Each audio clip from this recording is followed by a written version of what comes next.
Presiden Prabowo Subianto tiba di Mesir untuk menghadiri KTT Perdamaian Gaza Palestina. Prabowo akan bergabung bersama 27 pemimpin dunia membahas masa depan Gaza.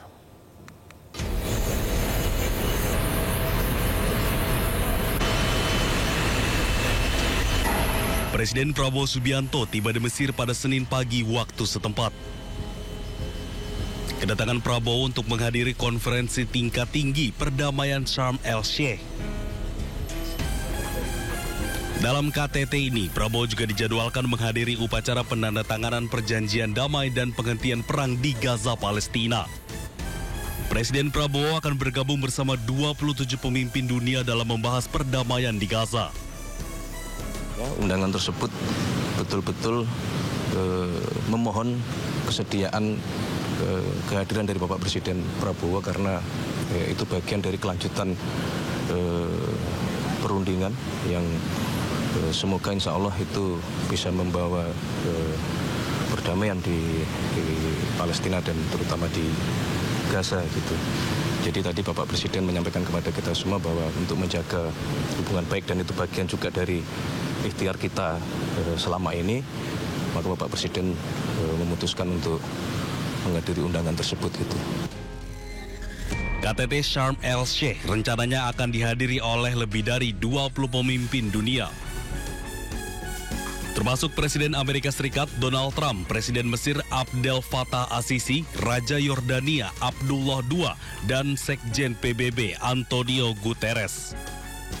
Tim Liputan iNews melaporkan. Sebelumnya Presiden Prabowo Subianto mengumpulkan jajaran menterinya di kediaman di Kertanegara, Jakarta Selatan. Dan dalam pertemuan kali ini Presiden meminta prajurit TNI bersiap untuk mengamankan proses gencatan senjata di Gaza.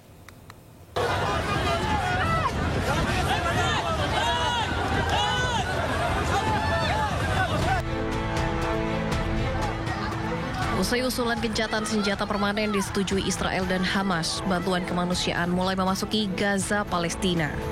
Ratusan warga Gaza langsung berebut untuk mengambil bantuan yang dibawa truk-truk dari berbagai belahan dunia.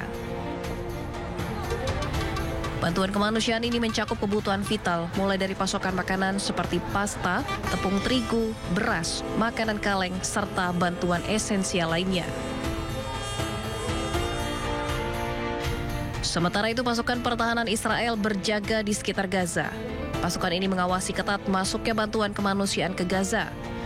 Tahap pertama perjanjian gencatan senjata antara Israel dan Hamas mulai berlaku sejak Jumat 10 Oktober 2025. Sementara itu, dalam rapat yang digelar di kediamannya di Kertanegara, Presiden Prabowo meminta prajurit TNI bersiap untuk mengawal gencatan senjata di Gaza. Rapat ini dihadiri oleh hampir seluruh jajaran kabinetnya, termasuk Wakil Panglima TNI.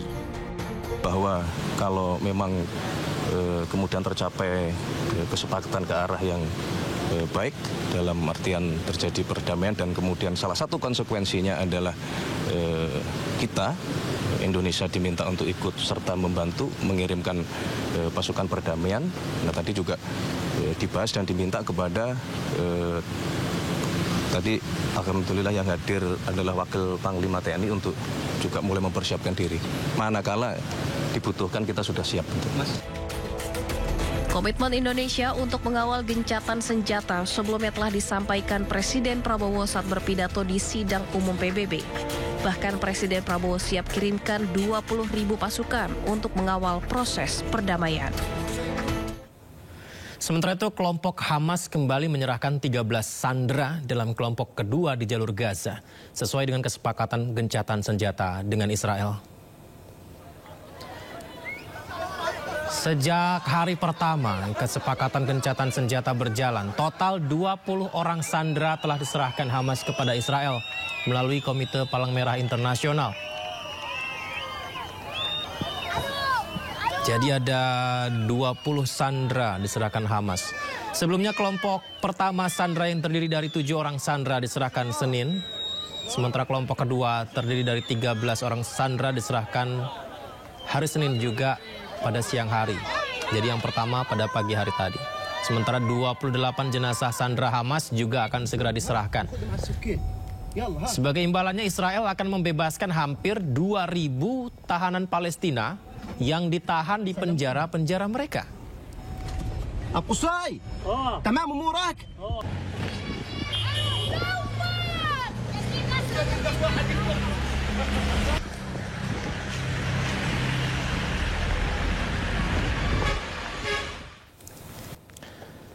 Pemirsa, pasca penyetujuan gencatan senjata Hamas Israel, ribuan warga Gaza kembali ke rumahnya. 2 tahun Israel membombardir Gaza, seorang warga menangis terharu. Ternyata rumahnya masih berdiri kokoh.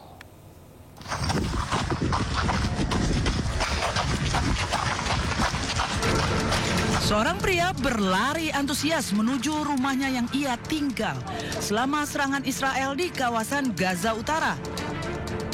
Betapa takjubnya pria ini melihat rumahnya berdiri kokoh hingga akhirnya ia bersujud berterima kasih kepada Allah Subhanahu wa Ta'ala. Selain pria ini, ribuan warga Palestina mulai kembali ke rumahnya masing-masing. والله شعوري لما فتحت الطريق يعني انه انا كنت مبسوطه كثير بدي ارجع على غزه لدرجه انه انا ما نمتش طول الليل ولا استنى خبر عشان اطلع ان شاء الله في الليل.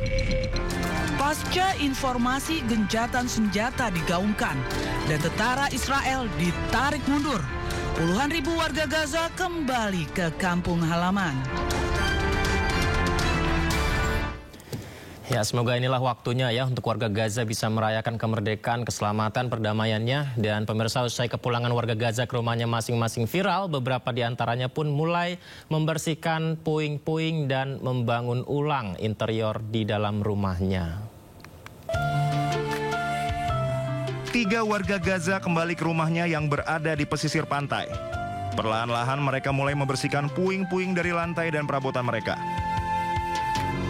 Di dalam video yang lain juga memperlihatkan seorang pemuda membersihkan rumahnya seorang diri. Kemudian di tengah video, pria tersebut dibantu seseorang membersihkan puing di rumahnya. Usai dibersihkan, mereka pun beristirahat dan memperlihatkan kondisi bangunan di sekitar yang rusak cukup parah. Kemudian ada seorang warga yang membangun kembali dapurnya dari kayu-kayu sisa dari rumahnya yang hancur. Perlahan-lahan kini mereka kembali menata ulang rumah dan hidupnya pasca dibombardir Israel 2 tahun lamanya. Mereka pun senang bisa kembali ke rumahnya masing-masing. Ya, pemirsa, pasca perjanjian damai Hamas Israel, warga Gaza pun bersemangat membersihkan jalan-jalan yang tertutup puing bangunan yang hancur akibat dibom Israel. Ya, petugas darurat berjibaku membersihkan jalan. Ini sepertinya bersama warga ya di kawasan Gaza menggunakan alat berat di sana. Jadi hal ini dilakukan setelah kesepakatan gencatan senjata yang kita bahas tadi, pemirsa. Ini diinisiasi oleh Presiden Donald Trump. Warga Gaza jelas sangat antusias, bahagia menyambut perjanjian damai Hamas Israel. Dan meskipun diserang, meskipun kehilangan anggota keluarga, tapi tetap para pengungsi ini kembali ke rumahnya masing-masing, meskipun juga mendapati rumahnya telah menjadi puing-puing.